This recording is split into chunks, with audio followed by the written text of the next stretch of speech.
Day 36.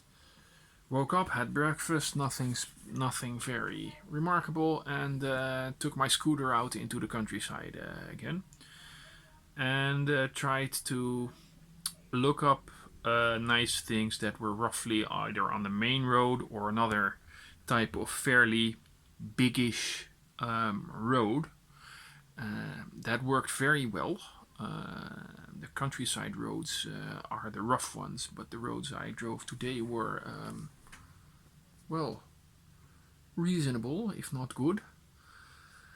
And I went to the Lusno Falls and the Pitiak Falls today.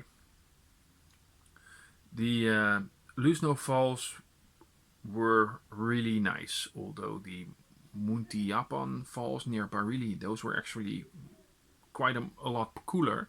But what made the Lusno Falls so worthwhile visiting was not only the falls themselves, they were nice, but also the rice farm right next to it.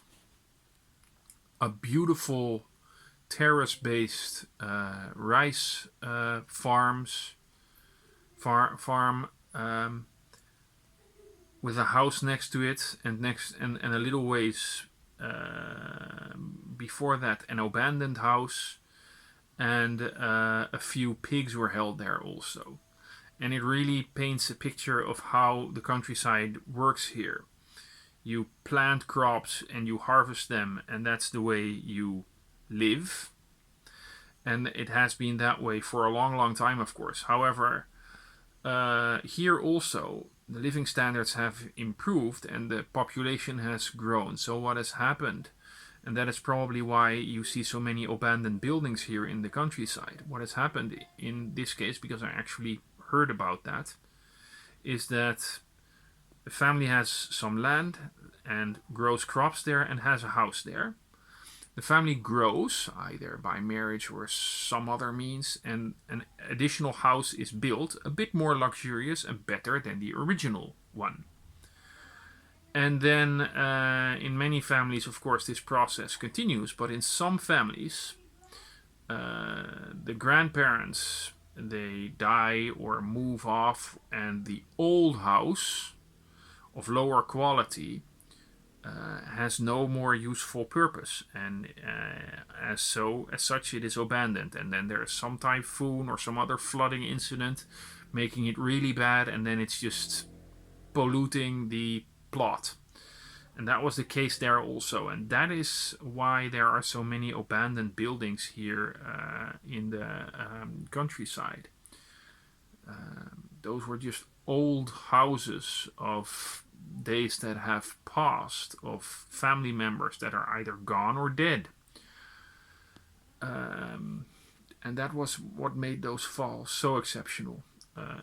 Beautiful, and a story attached to it. The falls themselves were not so easy to be found. I needed a little bit of guidance from some boy that was also living on that farm. And the what was the name? I just told the other falls I visited. Nice falls, not particularly remarkable. And there was a lot of construction going on there.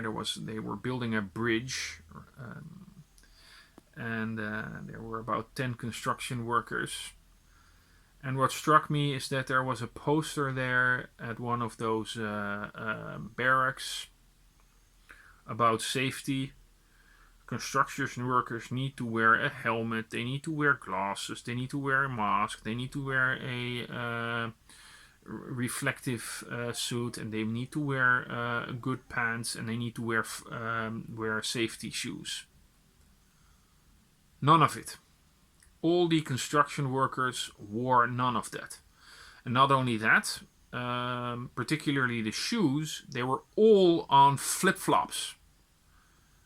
So that's like the worst type of shoes you can have in an environment like that. That the company that placed that poster about safety, that company is hypocritical to its very, very core.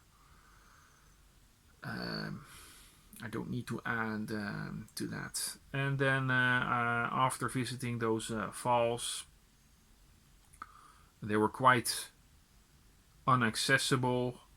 It was quite tricky, slippery, but all in all, it was nice to see. And then after that, I went to Dumanhoek, yes, to have dinner. And after that, came back to this small resort again. And we'll see what tomorrow brings. This was great. It seems as though driving a scooter here in the countryside is somewhat of a skill to be acquired.